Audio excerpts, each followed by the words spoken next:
Welcome everyone to another GBSN cross-border webinar. Today we have the era of Chinese multinationals competing for global dominance with Lourdes Casanova and Anne Miru. To begin, I will now hand it over to Lourdes. Good morning, Nicole, and good morning everybody who has joined the webinar.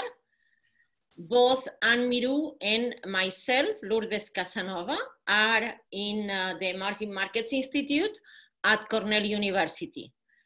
And today we are going to share with you our findings that we have had in the EMI report. The EMI report is, okay, you're, okay, thank you, Nicole. Now I have the control of the slides. So during the last 4 years, starting in 2016, the Institute has published a report about emerging multinationals. You have here in this slide the 4 images of the 4 reports. And the first one was very telling because it's the inauguration of the Panama Canal. At that time, in 2016, the biggest infrastructure work in the world, organized by a developing country, managed by a developing country with companies from all over the world. And in the inauguration of the enlargement of the canal, the boat that, the ship that crossed the canal first was a Chinese one. So it was very telling about China and Latin America, South-South trade, South-South investment, South-South cooperation. So based in these 4 reports, we published this year the era of Chinese multinationals. We'll give you some data right now, and what is happening is that obviously, within companies from emerging markets, China clearly leads the pack. We'll give you some data related to that. Another bottleneck that we found within our work were data sources. So we listed here the data sources we have used. For the macro side, we have World Bank, IMF, UNCTAD, the former home of Anne, OECD. And then more and more, China publishes very updated data and very comprehensive. So we use the data published by MOFCOM, the Statistical Yearly Report. But then at the micro level, not all databases cover China and Latin American markets and emerging markets well. So all have gaps, but we find that Capital IQ on the one hand, and Bloomberg as well, and FDI markets are the ones that cover them the most. Again, not all companies. Orbis, FactSet, and then the database that we found very comprehensive is Fortune Global 500 because it has longitudinal data and is very useful for the comparison among the different years. And then last year we introduced in the reports the Global Innovation Index because all the data that they have regarding innovation. And as I said, then everything went to the book, and I'll tell you in a minute more about the book. Nicole, I don't think I have the control of the slides. Okay, so next slide. Okay, so then this is the last report. The reports, and we invite, we know that we have schools from all over the world, and we invite other schools to join, to contact us if they would like to contribute with one chapter from their own research on emerging multinationals. So last year report, we had the era of Chinese multinationals, the same title as the book. Then we revised also the E20, what we call the 20 biggest emerging markets. That's the markets that the report focuses. And then the Global South, what I was saying about Chinese investments in both Latin America and Africa. And the second part of the report, we always have invited scholars. Last year, it was pre-Wuhan crisis, so we had Professor Limin Chen from Wuhan University. We have been in contact with Professor Limin Chen, and she has sent us a number of videos, and she covered this state capitalism or technology springboard, where she covered Chinese multinationals. Then we had the privilege to have two scholars from EGADE Tec de Monterrey, Evodio Kaltenecker and Miguel Montoya, about Mexican multinationals, social innovation, collaboration with Universidad de los Andes, and then Korean multinationals, not from a Korean university, but from also Latin American companies. And then this report is always published in collaboration with the OECD Development Center, with the Emerging Markets Network. We have a collaboration from the beginning in which they write for our report and we write for the Business Insights publication. So again, I use this moment. I know that we have business schools from all over the world, to invite the scholars from those schools to write to us if you would like to collaborate with the EMI report. It's now published in e-commons of Cornell, and also has an ISSN from the Library of Congress. Next slide, please, Nicole.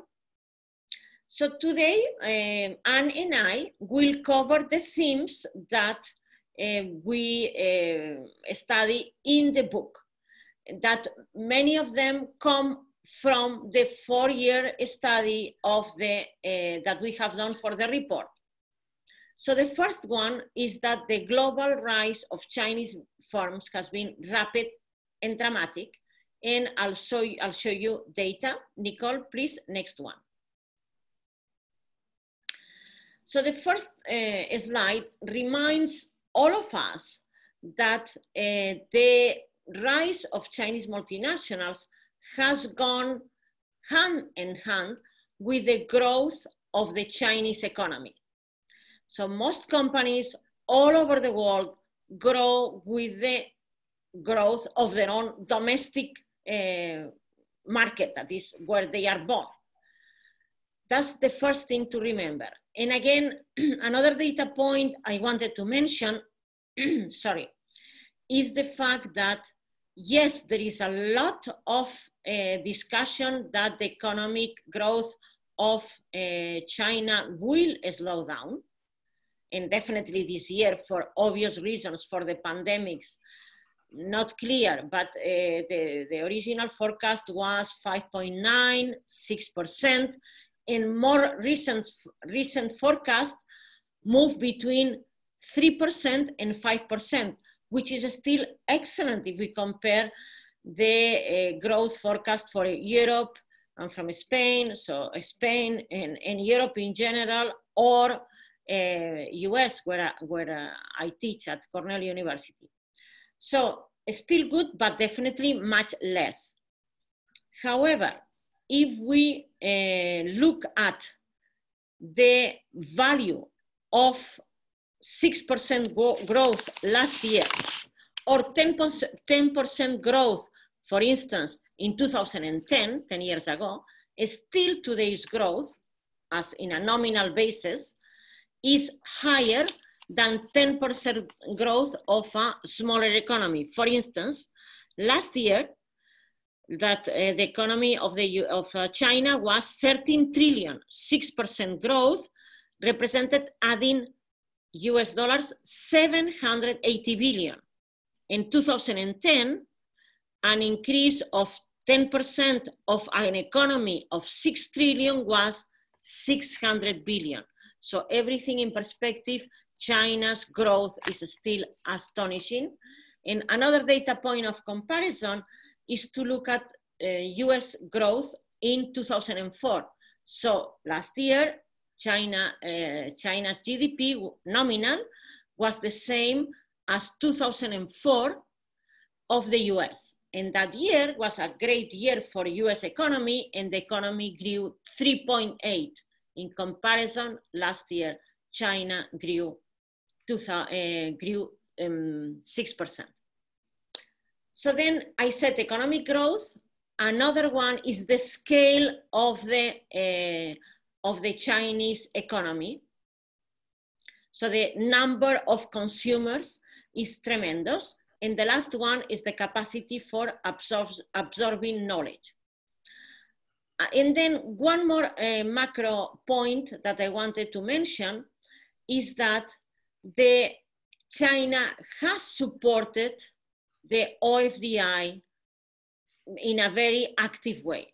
So China is still an emerging market because the GDP per capita is still the GDP per capita of a middle economy.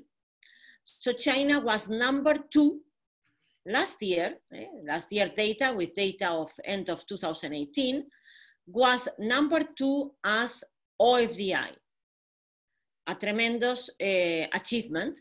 But then if we look at 2010 was number 5. So in the last 10 years, China, even before, but more aggressively the last 10 years, China has supported the overseas expansion of their companies. Just one comment for the graph referring to 2018, the data to 2018. You will not find the US because of President Trump tax rebates to companies repatriating benefits from outside, and that as a result, the net was was negative, or well, basically zero, because the repatriation was more than the investments abroad. Next slide, Nicole, please. So as a result of these policies, and if we look at the number of Chinese companies in the Global 500 last year in July, we had 119 from China versus 121 from the US. So the number of Chinese big companies within Global 500 has been decreasing in the last 20 years. And last year, basically the numbers were the same. A tremendous achievement for China with the current GDP per capita. And again, this is the result of a very active policy in the country. Next slide, please. So this is a few countries are, so we have 200 countries in the world, so only 21 have more than one company in the Global 500. So the number of companies correlates with the size of the economy, the GDP, and also the GDP per capita. So we expect to find the usual big economy, so a correlation between big company, US, China, Japan, and the number of big companies. But clearly, China is an outlier. China has more companies than what would correspond to the size of the economy and the GDP per capita. We have other companies. South Korea is still an emerging market or not. We still classify as emerging market, although many of the organizations say no, many of the multilaterals. So again, another outlier by the size of the economy, by the size, even the GDP per capita. South Korea has more companies than it should correspond by the size of the economy.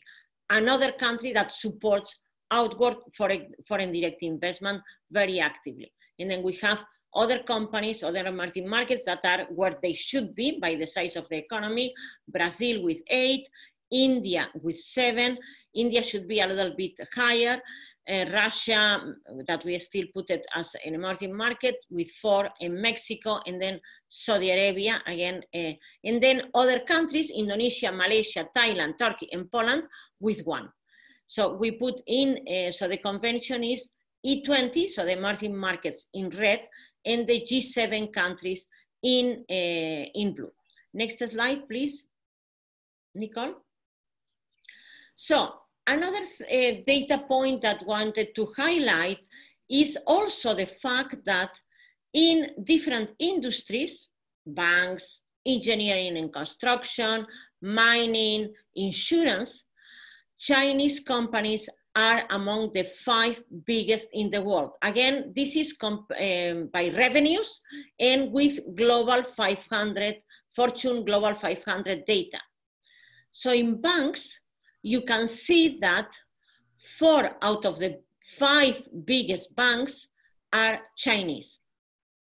ICBC, present currently in 47 countries and territories, China Construction Bank, Agricultural Bank of China, both ICBC and Agricultural Bank of China, among, with Alibaba, the biggest IPOs in the world ever, still have the record, and Bank of China. Engineering and construction, any major civil engineering construction project in the world, you have Chinese companies as part of the consortium bidding in that auction. China State Construction, China Railway Engineering, China Railway Construction, etc. Because of the big projects that they have done at home, they have the know-how, and they have become also the biggest ones. Then also in insurance, which is very interesting, a company that very few of you have ever heard is Ping An, a company that is using data mining, artificial intelligence to be able to sort the claims, the insurance claims of any kind, car accidents, problems at home. They are able to process them in hours, thanks to their investments they had in AI and in data analytics. And for the CEO, Jessica Tan, signed the preface for the book. Please, next slide. Okay, so that is clear. They are big. They are the progression has been very big, very quick, and then they are different from Western counterparts. Next slide, Nicole, please. So first, something that we know. Among the biggest companies from China, most of them are either state-owned or partially state-owned. ICBC, the bank, is one example of a mixed ownership between state-owned and public. They are in the stock market. And if we compare to the US, and now the fall of the stock market is having tremendous consequences in companies and individuals, because the power of the stock market, that's something we know in the US, is tremendous. And 89%, so blue is US and red is China. So 89% of the big companies in the Global 500, of those 121 companies, are public. They are in the stock market. And then a few that are private, and then that's the composition. Only one, I believe, is the Postal Service of the US, is state-owned. And also, we don't have this type of ownership that you also find in Europe, where with quite a few of the big telecoms, electricity companies, they still have kept, the government has kept a golden share. So still a bit of control by the state, but in the US, clearly, through a number of privatizations, big companies are all public in the stock markets. Next slide, please, Nicole. Okay, and another very interesting finding for us, and is a consequence of the type of ownership of Chinese companies, and also a consequence of China's strategy. And the companies want to grow before increasing margins. So if we look again, the 121 US companies and the 119 Chinese companies in the Fortune Global 500, the margins, just dividing revenues by profits, the margins are double for the US companies than for the Chinese companies. Increasing shareholder value has been a mantra in the business schools. We teach about it, and has been a necessity, has been a priority for US companies. While Chinese companies, as I said, state-owned, and also the strategy of the country has been first to grow, and then will find increased profits. But for the moment, the profits are not a priority. And that way they are different from the US companies. Next slide, please, Nicole. And it's not that they break the rules of the game, but they play other rules of the game, and we are going to look at price and other variables. Next slide, Nicole. So the last 3 years in the report, we have looked at prices. In this slide, we present the prices of smartphones, but we have done, if you download our report, we have done the same exercise the last 3 years on different categories. And till now, in general, Chinese companies compete on price. They don't have global brands yet, except probably Huawei, that not, you know, they say sometimes bad publicity, any publicity is good. So Huawei now is becoming a household name all over the world. And also because Huawei has been very aggressive with great shops like what Apple has done. So Huawei in the airports, Middle East, Monterrey in Mexico, you land and you find wonderful shops from Huawei. So as I mentioned, they compete on price. And here we compared the prices in the US. Last year, still Huawei was selling in the US. This year we had to change because the top of the line of Huawei is not sold in the US anymore. So we had to compare prices in Europe, in China, and in the US because of this fact. But until last year, Huawei was selling top of the line and the cheapest ones. So we compared prices. And Xiaomi, Asus competing on price, LG, that is from Korea, as well. And Apple always highest prices.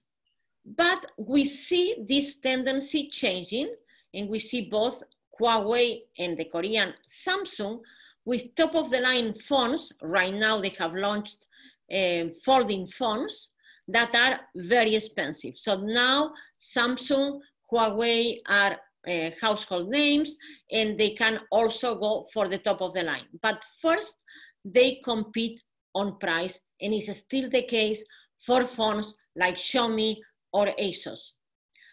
Another very interesting fact that is happening, if we look at the market share globally, this is global market share of smartphones. Smartphones is, as you know, smartphones are killing tablets. We use less and less tablets because the smartphones replace the function of a tablet. The new generation use more and more because they keep everything in the cloud, and they use smartphones, sometimes replacing laptops. It's not the case yet, but definitely part of the time they use them. So a very important product. And if we look at market share, we see that of the 5 biggest in the world, only one is American, Apple. The rest are Korean, Samsung, and Chinese, Huawei, Xiaomi, and Oppo. In spite of the trade war, Huawei in the last year has been gaining market share, and we were wondering why, because of course in the US has lost market share. And that's because the scale of the Chinese market. The scale of the Chinese market is so huge that we see a shift among Chinese consumers moving away from US brands to local brands because they believe quality-wise are similar, cheaper prices in many cases, and also, of course, because of the tensions created by the US-China trade war. So that's an interesting phenomenon. And as I said, we found this phenomenon of Chinese companies competing in price in very highly technological products happening across the different categories, like, as I said, desktops, laptops, and others. And 1 year also we compared prices of airlines the same segment. We compare Delta, American Airlines, United with Chinese Airlines, and Chinese Airlines, both in business and domestic, were offering cheaper prices. Next slide, Nicole, please. Okay, they are also different. There is a lot of talk about the cost, the labor cost increasing in China. And here what we did was to compare the price of labor, the price of gasoline, and the price of electricity in different countries. We use ILO data for the price minimum wages, and also in the energy agency for the other prices. And you can see that still minimum wages in China are relatively cheap compared to other countries like, of course, Germany, even Korea, US, and Japan. So the prices are cheap, but also are cheap at the top.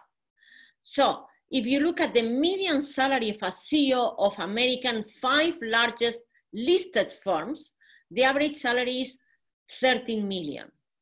If you look at the median salary of a CEO, there is a lot of variation, but there are many companies that are state-owned among the biggest ones in the banks. So you can compare the price of the CEO of JP Morgan with the price of the CEO of ICBC, of Bank of China, and you will be surprised by the tremendous differences. And again, there is a lot of variation, and prices, salaries in China are catching up, and even sometimes the CEO has a lower salary, but those doing the investment banking side will have higher salaries. But definitely on the average, both at the top and at the bottom, definitely the costs of production of Chinese firms are still quite cheap. Definitely there is going to be moving manufacturing facilities and others to other countries because of a number of reasons, because you need global value chains that are more flexible, but definitely the costs are still cheap. And maybe because of time, I'll move on, but definitely we can, in the discussion, maybe talk more about this slide. Next slide, Nicole.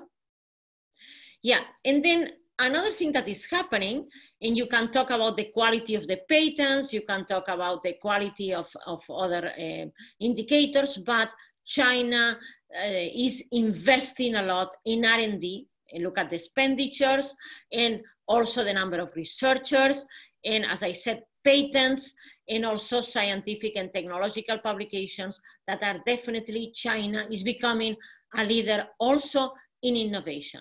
Next slide, please. And as a consequence, and going back to the discussion about the smartphones, brands still a deficit for Chinese companies. Chinese don't have global brands in many industries, even insurance, what I mentioned before, Ping An, no one or very few outside China know the company that is, again, the biggest and very innovative.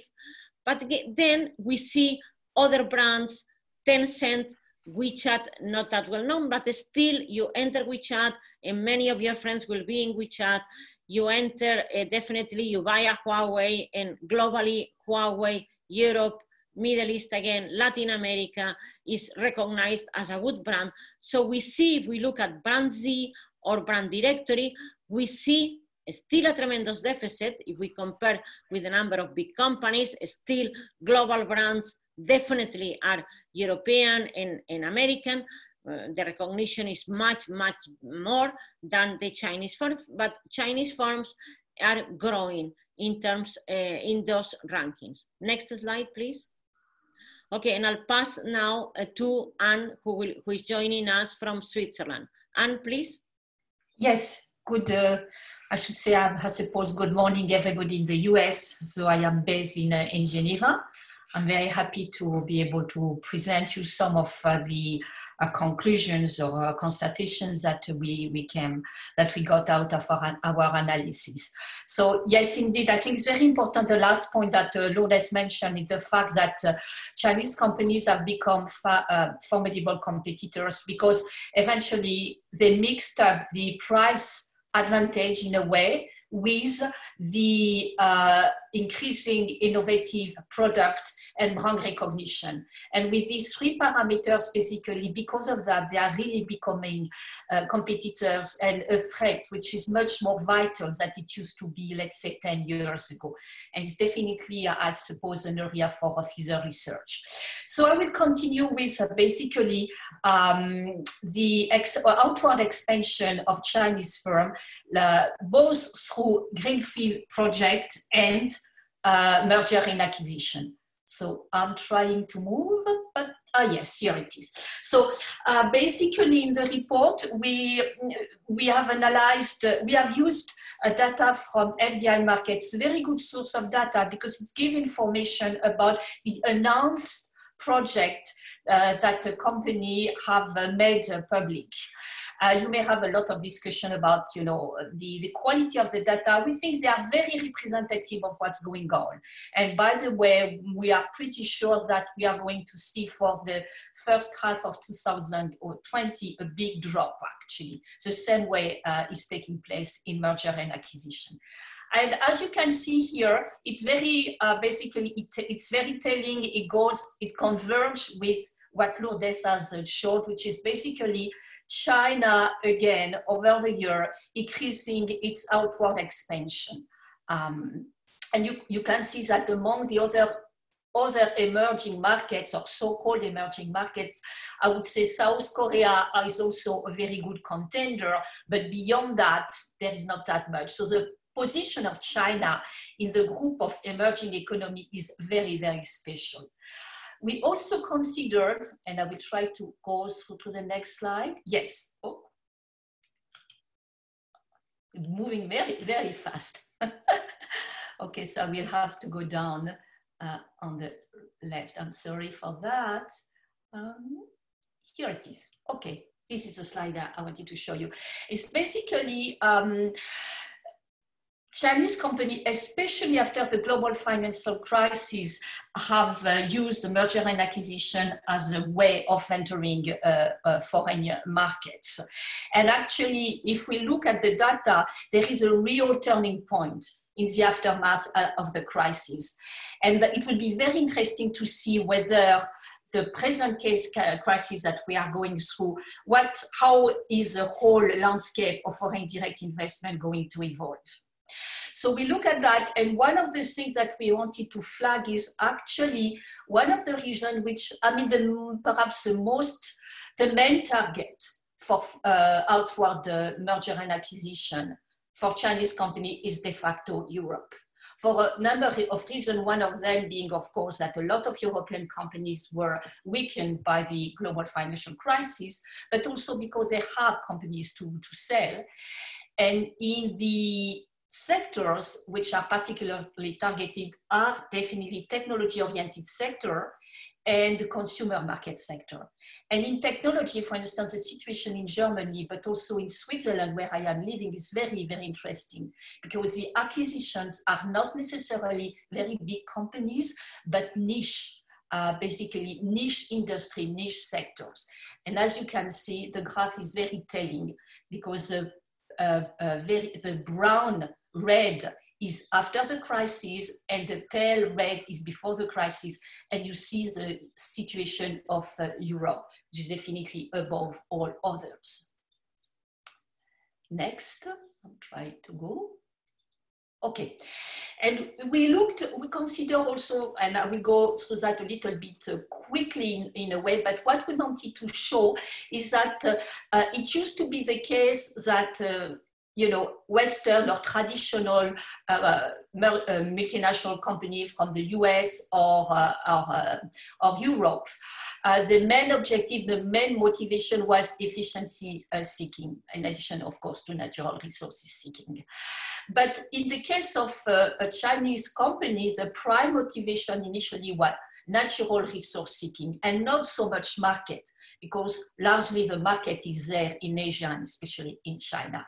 But together now, in addition to natural resources motivation, you have obviously the knowledge seeking, and knowledge in its broad sense. I mean, not only IT, but a lot of other elements around technology.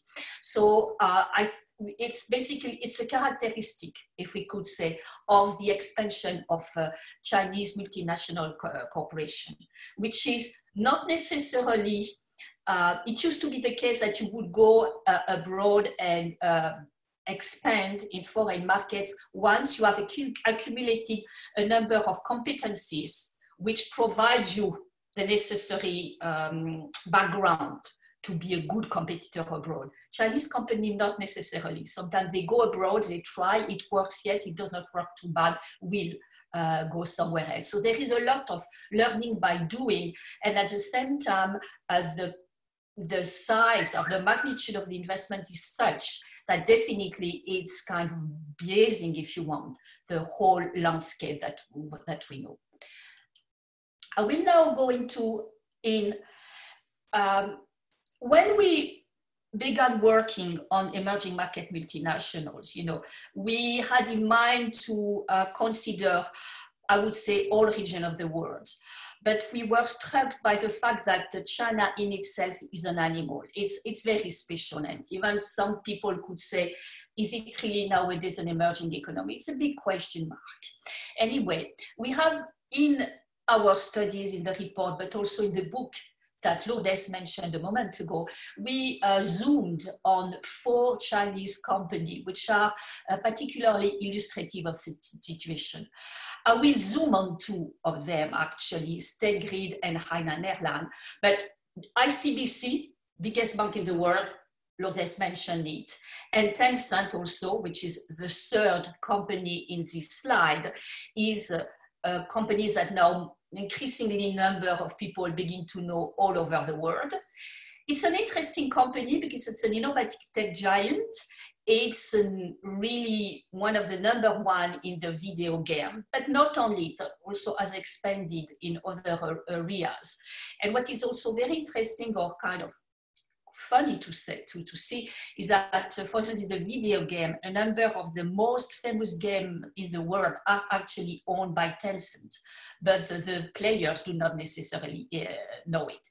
And Tencent is now, I think, number 20 or no, 200, number 230 something is the global 500. It's a relatively young company. But as I said, I wanted to zoom on 2 of them. The first one is State Grid, because this company is one of these, monster in a way, Chinese monsters that are not well known. But State Grid here, this slide, I don't know if, it's difficult to do because we are having this remote presentation, but I'm not sure that many people know about State Grid Corporation of China, but it's the #1 electricity company in the world. We have, in this slide, we have indicated the 4th largest, State Grid #1, then Enel, the French EDF, and the Japanese Telco. And below, you see their total revenue. And then you can already get a grasp of the difference of the size, because you have 347 billion for State Grid, and the next one in line is Enel with 85. So it's an extremely powerful company in terms of financial, basically, income, but also in terms of technology. It's a company which has invested a lot of technology, and it's a pioneer in ultra-high voltage technology. So it's also an example of a state-owned company which has also managed to be very good in terms of technology. So we wanted to highlight that one. And the other one I wanted to highlight is a slide before, so I don't know if I will be able up again. Yep, is HNA. And the reason why I want to highlight it is that in a way, Chinese firm or multinational, they are like the others foreign investors. I mean, they are prone to accidents in life. And that's what has been happening to HNA, HNA being Hainan Airlines. It's a company who had a meteoric rise in about 8 years.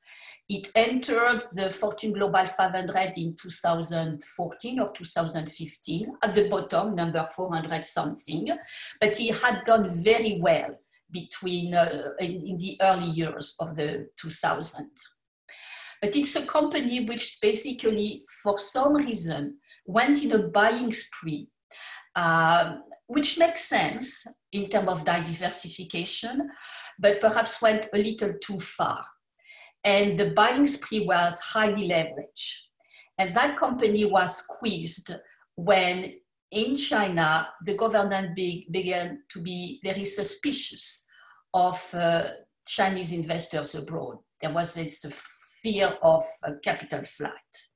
So the government began to be very stringent, and the financiers in China began to be a little more reluctant to go on lending. So you had this first element, which was very disfavorable to Hainan Airlines. The second element is also very important because at the same time that happened in China, abroad, a number of countries began to be a little bit, reluctant or began to scrutinize these Chinese investors or acquirers. So HNA was taken between these various forces and went into serious financial troubles. They began in 2017. The company which had managed to build an empire between, let's say, the 2000 and 2015, saw the majority of its empire disappear in a matter of 2 years, between 2017 and 2019, because they had to sell and sell and sell because of that financial trouble. So it's an interesting case. It means that not a Chinese firms independently of their size can resist accidents in life. That's the first thing.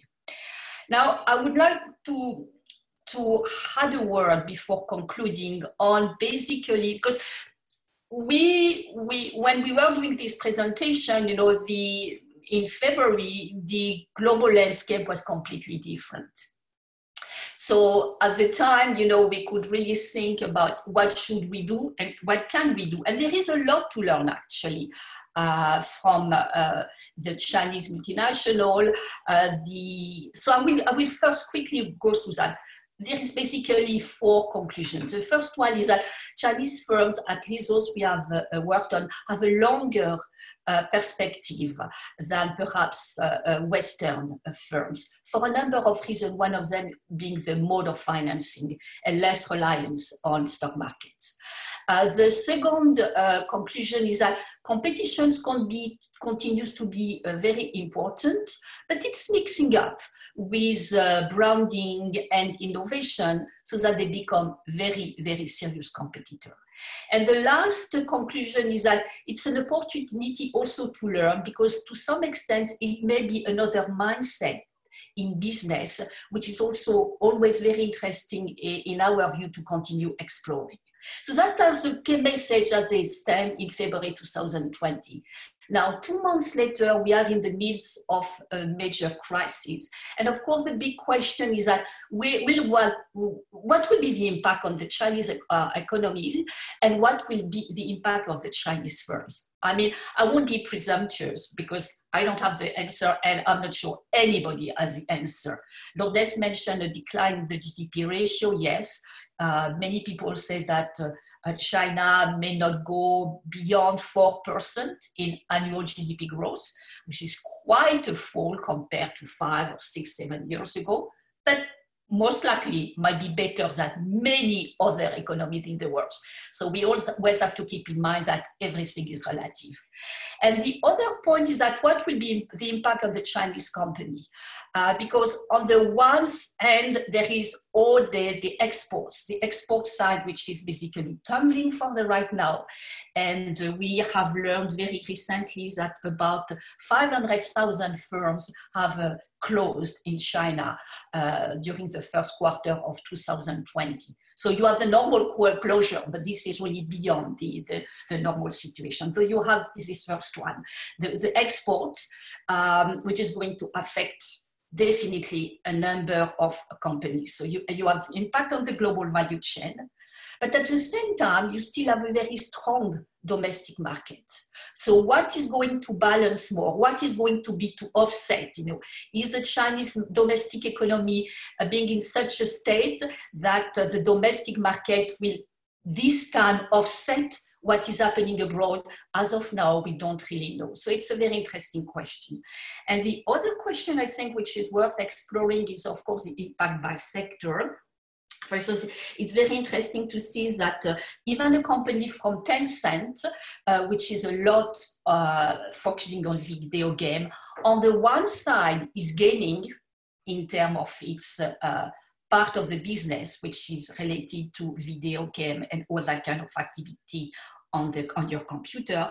But on the other end, know that, they have also issued a little bit of warning because they, in terms of basically advertising and also mobile payment, they have much less activity over there. So we will also have to look at by sector, what is the eventual outcome. It's a little bit early because the crisis has not yet fully unfolded, and what is happening in the global economy in the world obviously is going to determine, in my view, the way the Chinese economy will evolve and also what's going to happen to the Chinese multinationals. I'll stop there. Thank you very much, Lourdes and Anne. So we have about 10 minutes left for some questions and answers. So if you have any questions, please click the Q&A button on your tool tab and submit the question via the box, which we will answer live right now with the presenters. All participants will receive the recording of the webinar following today, and in a few days, the recording of the webinar as well as the Q&A report. So you will all receive that. So let's see if we have any questions coming in here. While we wait for questions to come in, I wanted to remind everyone that our next cross-border webinar titled Locking in Jobs in a Lockdown, Coronavirus and Careers for Business Graduates will take place on Thursday, April 16th at 8 a.m. Please visit the GBSN website for registration information. Well, looks like we don't have any questions, so I guess they covered a lot of things within their presentation. I will also include links to both Anne and Lourdes's LinkedIn profiles in the emails. Oh, sorry, we do have one coming in. So from Geetha, what is the role of the Chinese government policy, Belt and Road Initiative, in the rise of Chinese MNEs?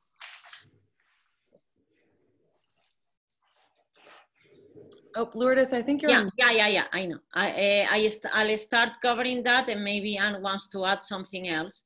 So the Belt and Road Initiative, so a couple of things. One, if you look at the overall investments abroad of China, if you look at the overall OFDI data, the first target is Asia, which is normal because it's the backyard of China. So China is investing a lot from Mongolia to Cambodia, to Vietnam, to India, in spite of the rivalry that the both countries have and the disputes. So Japan, trade between Japan and China is huge. So then that's number one. And then with the Belt and Road Initiative, the idea of China is, some they call it the Marshall Plan of China. So the idea is to cover a group of nations that with tremendous needs in infrastructure, both digital and real infrastructure of construction of bridges and trains, etc., and say, okay, we are going to focus on this area. And the reality is 5 years later, so this year 6 years that the agreement was signed, the Belt and Road Initiative, is that investments in the area have grown in just 5 years, 50%. However, from a very, very low point. Definitely, and I see the second question, definitely the second criticism that they have is that, okay, then companies from China will be the ones building the bridges, Huawei will be doing the 5G, etc., etc. Yes, of course, normally when, because the investments are not only investments, but are also loans and help with the development of the country. So then, yes, China also creates its own ecosystem of banks giving the loans and their own companies, along with local companies, doing the projects, and that's the reality. And yeah, maybe Anne, you want to add something else? Yes, basically, as Lourdes said, the Chinese government policies, they have been instrumental in the expansion of Chinese firms abroad. Because since in the early 90s, basically, no firm could invest abroad. No, the firms from China could invest abroad. There were a little bit of, some exceptions, everything under the Chinese government, but it was almost impossible. I mean, highly restricted. And progressively, they went, they lifted the restriction, and then they liberalized. And the third step is that have been actively supporting outward expansion. And this is a very specific situation among emerging economies. Very few countries are supporting the foreign investment of their domestic companies. There is only China, and of the same magnitude of support, I would say Korea. But none of the others basically are supporting. And even in the globe, actually, China is very, very special in that sense. So the role of the government has been instrumental.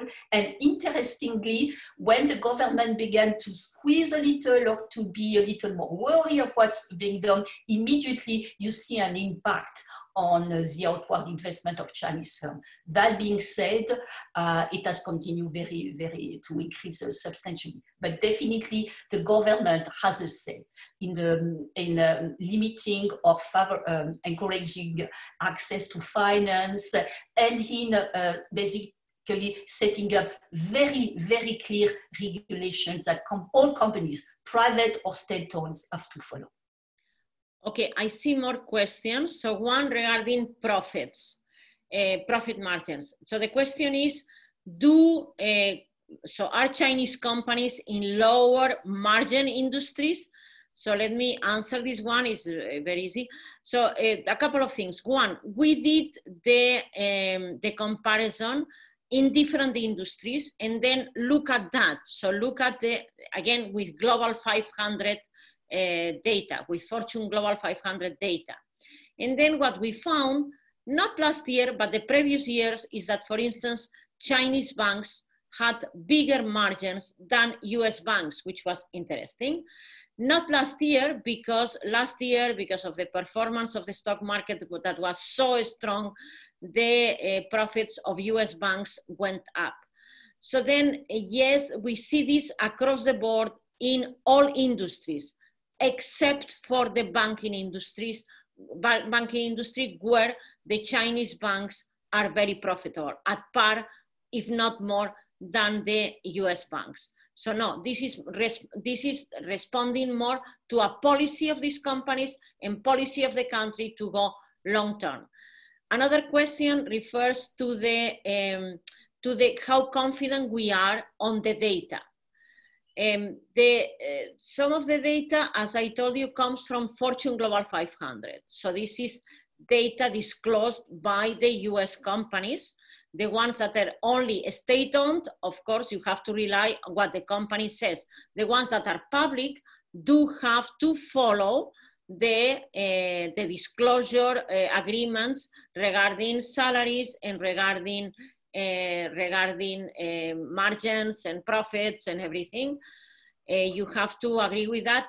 Yes, we have found, we have micro data regarding greenfield investments by FDI markets. If we compare that with the data released by the MOFCOM, MOFCOM gives the list of companies from China that invest the most abroad. And yes, there is a correlation, but not much. So yes, data is always complicated to get from emerging markets. Many companies are doing their very best to update it, both on the China and also the companies that release data. So we are confident that with some, the data that we have, it gives an overall picture. Okay, and then, okay, many more questions very quickly. And do you see the questions, Anne? And maybe no, I don't see them. I don't see them. That's why I'm okay. So okay, so then let me just quickly go, because we have just 4 minutes, and some of the questions are very interesting. So what do we see about the US administration trade dispute with China, and how it's affecting the strategy of Chinese firms? Okay, so 2 things. One surprise for us was how important the US was for the Chinese companies. So yes, Europe as a region is more, the volume of M&A activity is bigger in Europe than in US, but if we look at individual countries, US is #1. So for any global company, the US market is the most important one, the purchasing power, the dynamism, the knowledge.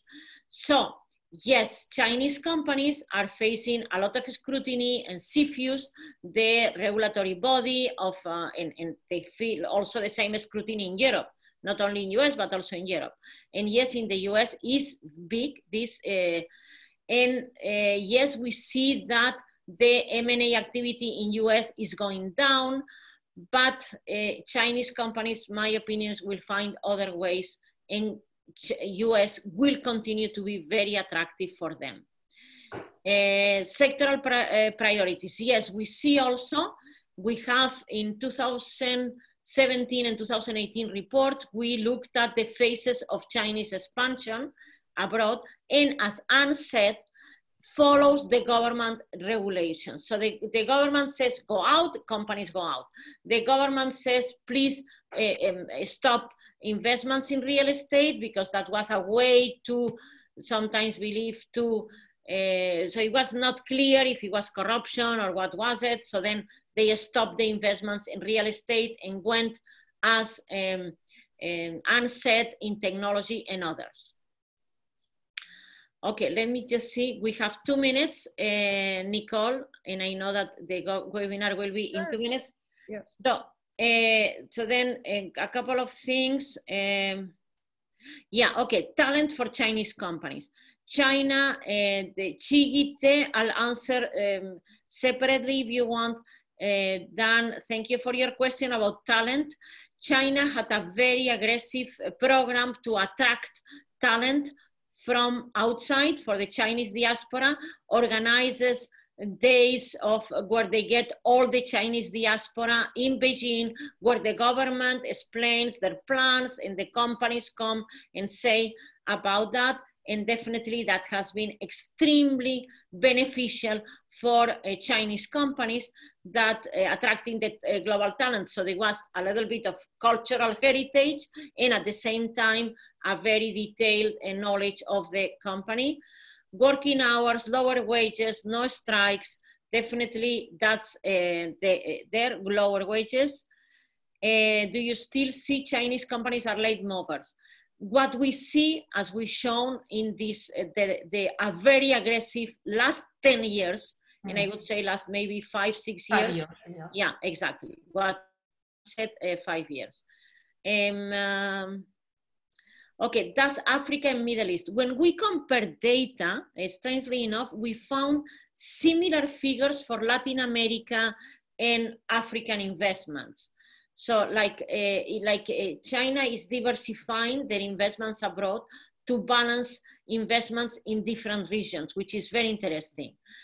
So we are available, Anne and I, and Nicole can give we have here our emails. Please feel free to contact us, as we said, #1, because we want more chapters from other schools abroad talking about their own multinationals. And also any questions you have, please feel free to send us emails to both Anne and myself, and we'll be happy to answer. So thank you, Nicole, and the team at Dan and the team at GBSN for organizing the webinar. And as we said, please feel free to contact us later on. Thank you so much, Lourdes and Anne. And any questions that we didn't get to today, I will send directly to both Lourdes and Anne, and they will be able to answer those questions via written format. All participants, as I mentioned, will receive the recording of today's webinar, as well as the PowerPoint and the written Q&A report, as well as the contact information for both of our speakers. And I'll just leave you with a final reminder. Next cross-border webinar is on Thursday, April 16th on locking in jobs in a lockdown, coronavirus and careers for business graduates. My colleague Rob Bember will be leading that webinar with a panel of speakers. Thank you so much again to Lourdes and Anne, and we wish everyone a wonderful day. Please be safe out there. Okay, thank you very much, Nicole, and thank you to all for attending. Thank you very much.